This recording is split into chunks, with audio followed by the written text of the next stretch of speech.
All right, so that was not much longer than 1 minute. So our final speaker for this part of the session is Nitica Sakharwade from Perimeter and University of Waterloo, and she's going to be talking to us about causal indefiniteness. Just checking the things. I wanted to thank the organizers for having me here today. Um, Today I'm going to talk about theory construction, and we are going to change gears a bit from the theme of some of the talks we've seen till now. So, what physicists want is quantum gravity, and it's like this very hard mountain to climb, and we need some help. So, so one of the ways to tackle this huge problem is um, to find an approach. And the approach today we are going to focus on is the field of indefinite causal structures. So there's a paper by Lucien Hardy submitted in 2006, and I'm going to just read the quote here. General relativity is a deterministic theory with non-fixed causal structure, and quantum theory is a probabilistic theory with fixed causal structure. So in this paper, we build a framework for probabilistic theories with non-fixed causal structure. Essentially, the idea in this paper is that we want to mix the radical aspects of general relativity and quantum theory and start from the area of quantum theory and generalize it to incorporate indefinite causal structures. So indefinite causal structures involves something as simple as me controlling. For example, I am a lab, let's say a closed lab. So I'm going to talk about operationalism a bit in a while. I can control if two events in the future, the order of them, given some actions I do. But the problem is hard. So what physicists do is they make frameworks that help them achieve this goal. And to make frameworks, you need footholds. So some of the footholds that are used in this field, at least, is operationalism. When I say operationalism, it's methodological. It's not a philosophical stance, but it's at the level of what experiments can one do and what outcomes you see. We also have a notion of local laboratories and control, which comes from this notion of methodological operationalism. Another thing that's used is finite dimensions, which is very different from some of the stuff we have heard in this conference. And the reason for that is, again, to simplify the structure, but also to focus on,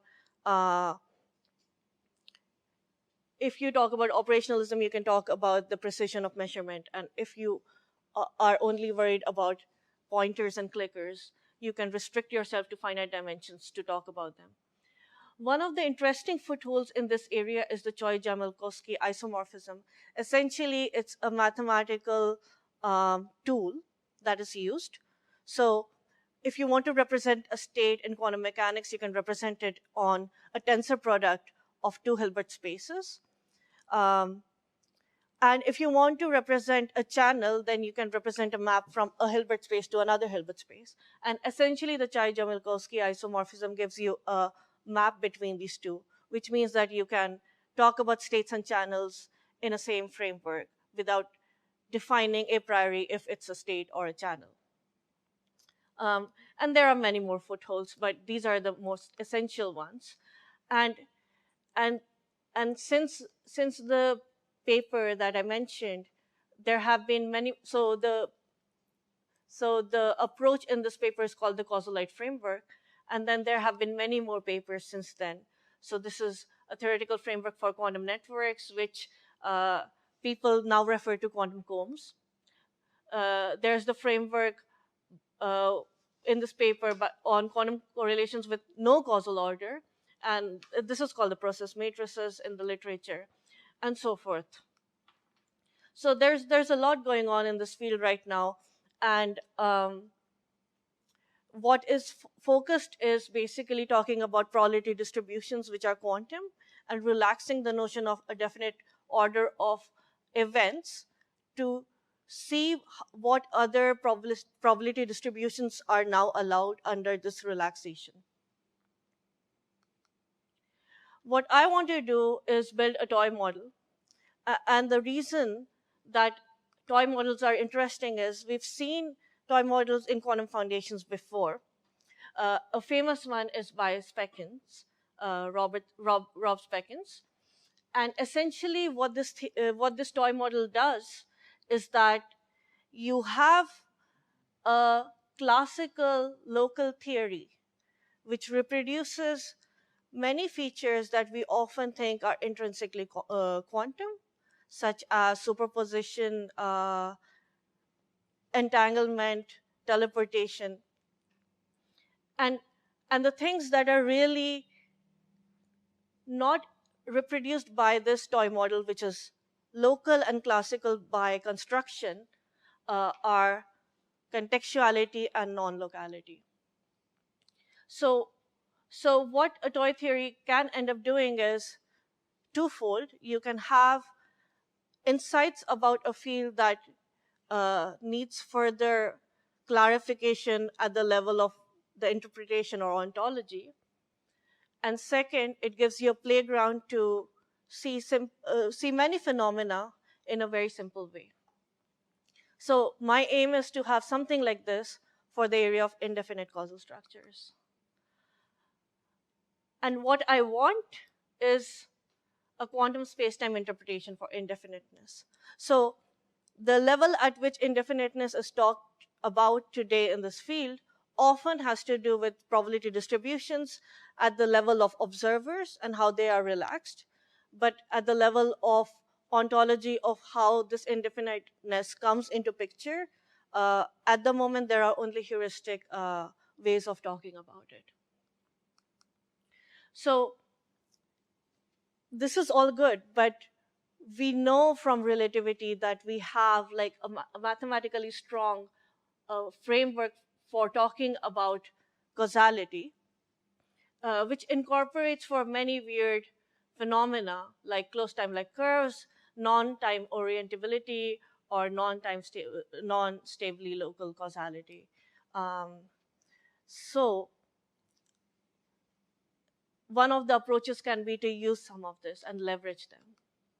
So now I'm going to talk about the toy theory that I would like to present in this talk, and hopefully I've gone sufficiently over the motivation and a succinct summary of the field to keep you interested. So my toy theory, what it wishes to do is to model a locally definite but globally indefinite causal structure. Now, this aim, I'm going to come back to this aim towards the end, and this aim is not, is only a choice, because many people can also argue that you can have indefiniteness coming from very small structures, and then it's globally that you see definiteness. So there's this issue of talking about definiteness and indefiniteness that I'll come back to. The other aim is it's a constructive approach. Once you construct something, you see the building blocks and you can help interpret it in a much easier fashion, hopefully. And here what we only use is local labs and joining rules for these local labs. In the literature, there are higher order objects that are harder to deconstruct into labs. So the aim is to not talk about higher order objects. And of course, to reproduce some of the examples that are seen in the literature of indefinite causal structures. And I've mentioned talking about what this indefiniteness actually means. So the basic ingredients are as follows. So this theory is made of local laboratories, and these and the assumption that is taken is that these are closed local laboratories which have one input, one output restriction. There is no restriction on what system you can send, but at the same time, once you receive an input, you can do some operations on it before you send out an output, which helps you constrain the probabilities. And it obeys quantum mechanics. So far, this is very similar to most of the approaches till now. Now we are going to add space-time elements to this setup. So we have, so the toy model lives in 1 plus 1D because uh, we like to start with a simple setup. And locally now, not only do you have quantum mechanics, but you also have a notion of flat space-time that you perceive locally. This is an analog to having on a manifold, if you go to a very small space, you can approximate it as flat with some extra terms that are higher order. And now further, this is an important restriction, which is that they only talk to each other using photons. And what that essentially does in 1 plus 1D is that now you have a structure with each lab has 2 past null lines and 2 future null lines. So there are only really 4 methods of communication. And now to talk about these 4 null lines, given that these laboratories are living in a world where you have globally indefinite causal order, they're agnostic to where the input photon paths come from, and that will be assigned an edge on a triangle. So I'll be representing the laboratories with triangles, and now this is an input, this is an output, and there's no global notion of time here. And now the thing that is left are the 2 future null lines. So what I allow is an operational choice for the laboratory to choose which way, to the left or the right, to send the photons, which encodes whatever information they want to send. And now I can represent this by triangles. So essentially, once you have an input that the laboratory has no control over, they have an operational choice between sending it to the left or the right. What this does is, and I'll come back to this, is it adds this possibility of prescribing a Cauchy hypersurface kind of analog and not being able to define, to allow for still possible futures and not fully prescribe your future causal shadow. So now that we've talked about these laboratories, now we need to figure out how to combine them, how to join them, how they are going to talk to each other. And the simple way to do this is to draw these laboratories on a background triangular tessellation. And essentially the output of one triangle, if it matches the input of the other, you can combine them and show them as now a composition of 2 triangles.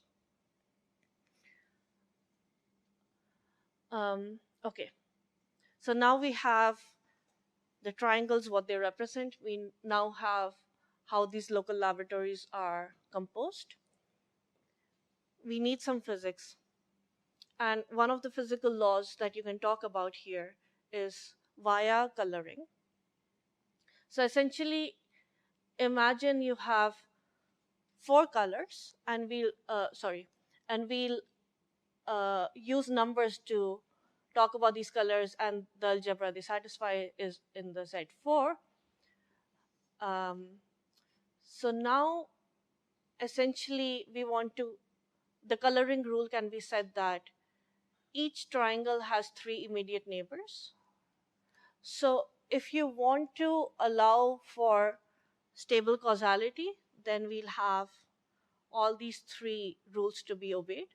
But in general, these 2 are the most important ones. So the future lab will always get assigned. So if you follow the arrows, essentially the future lab will always get assigned +1, and the past lab will get -1. So 0 minus 1 is 3 because of Z4.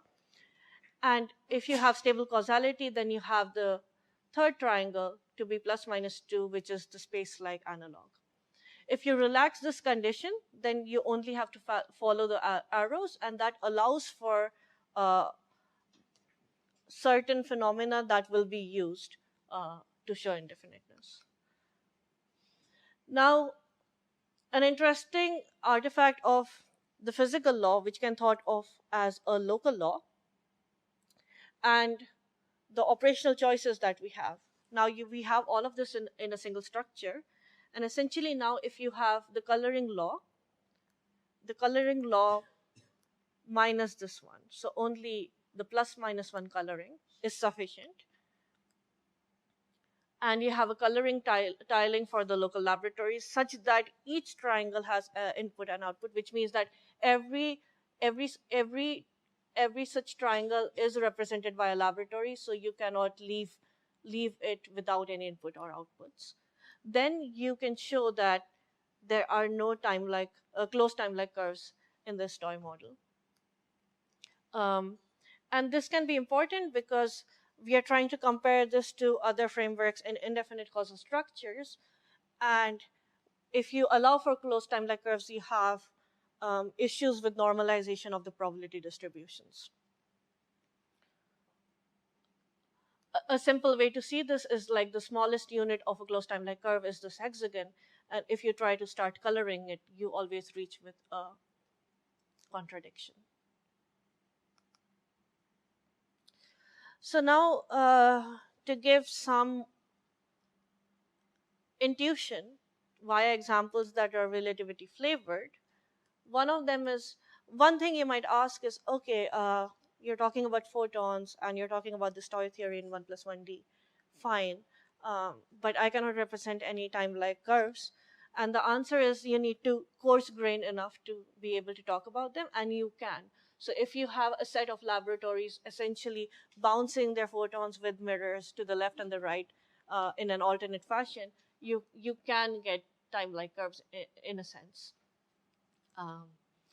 The other important thing, which has to do with the possible futures comment I made earlier, is to do with uh, the notion of a Cauchy hypersurface. So an analog of this in this toy theory is if you have these set of triangles with a fixed initial conditions with these arrows coming in, and then while each laboratory has this notion of operational choice, it's actually coupled with the physical law, which is the coloring law. You have only a global choice of uh, all of them sending it to the right or the left.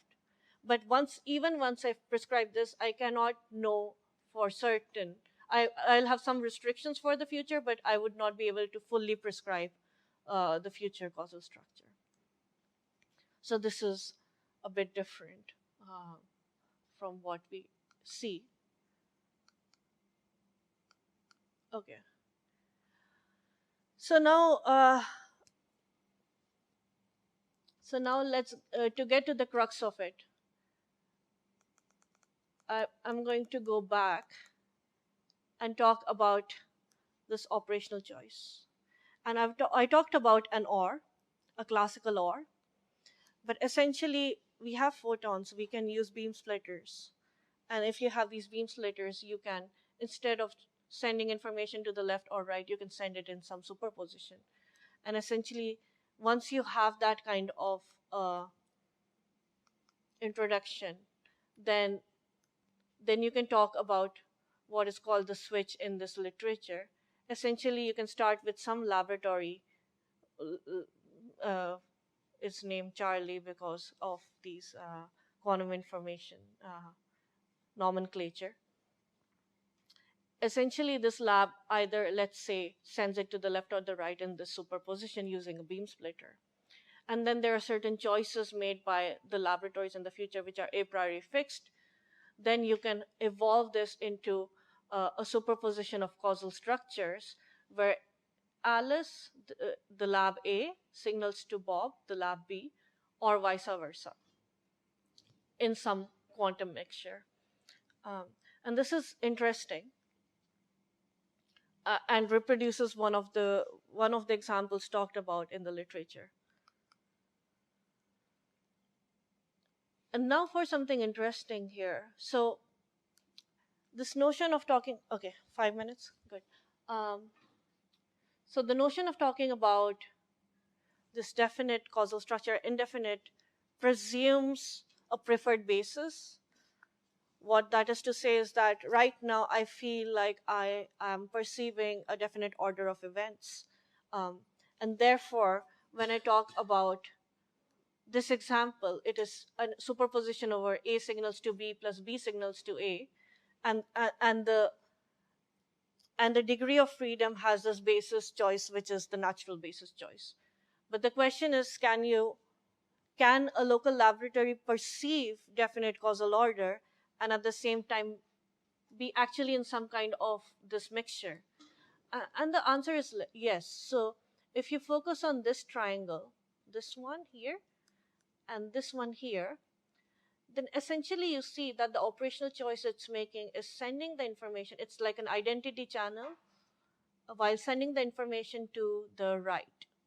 So irrespective of what branch it is in, uh, without the connotations of branch, it does the same operation and is agnostic to what is happening around. And therefore, this gives you an option of talking about indefinite causal order while still having a perception of definite causal order. And then this whole business of talking about having globally indefinite but locally definite causal structure kind of loses meaning, and you just have a theory of indefinite causal structure. To wrap up, this theory, what it does not do is it does not provide analogs for all dynamic causal structure relations found in relativity, some of them. And it's not fully operational either, but rather it's a clash between them, and the clash is what gives you the structure. So now this model allows for operational choice to allow for a future of possibilities, and it has this physical local law through the coloring law, and this tension gives you the structure. uh, I have not covered other things that you can talk. So how do you talk about entanglement between parts? How do you talk about multipartite cases? We've been talking about Alice and Bob, but we can talk about more things. How can you recover symmetries and transformations at a global level if you wanted to? Can you code possible solutions what if I put some constraints in my computer and I expect it to give me some possible solutions? And then there are future directions of generalizing it to higher dimensions if the motivation is necessary. I think I'll wrap up here. So yeah, thank you.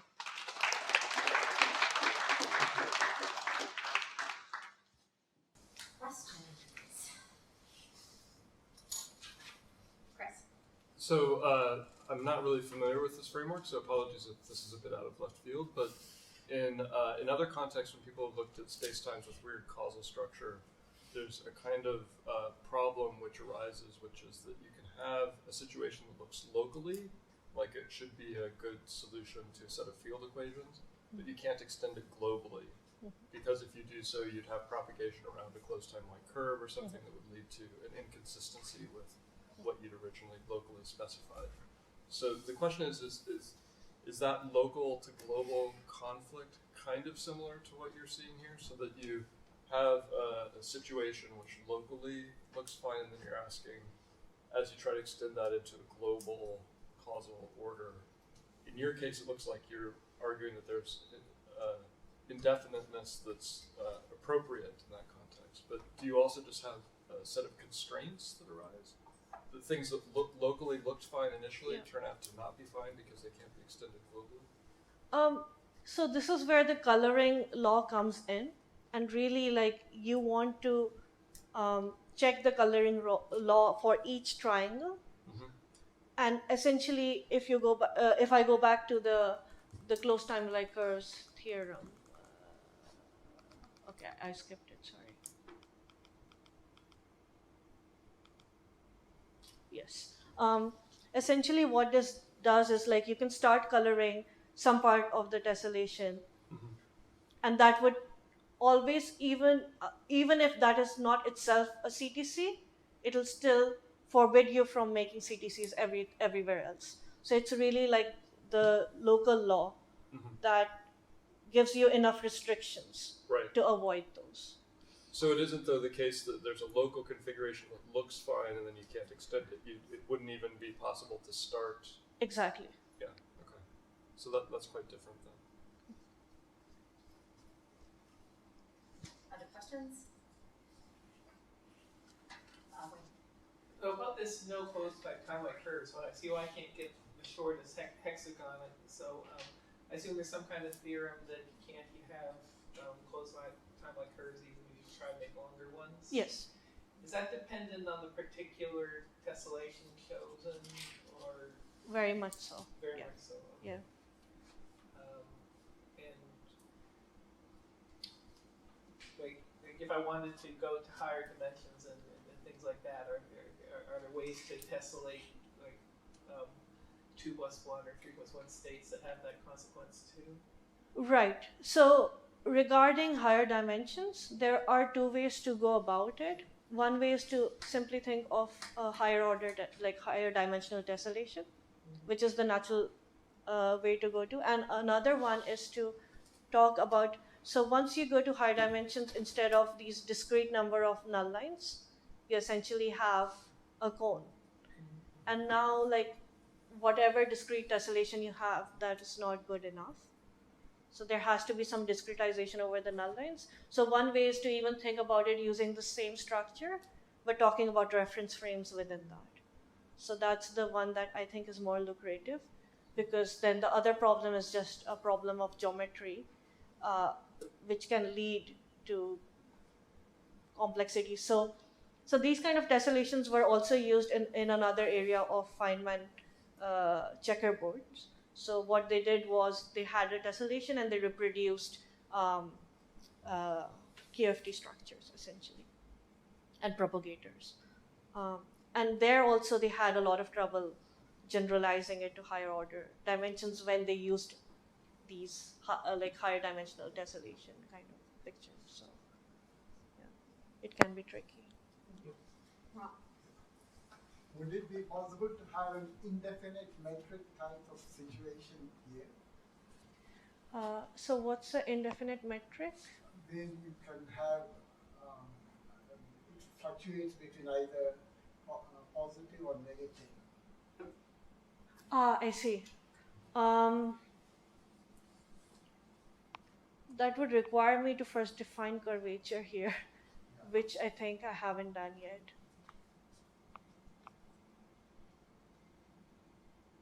All right, let's think again.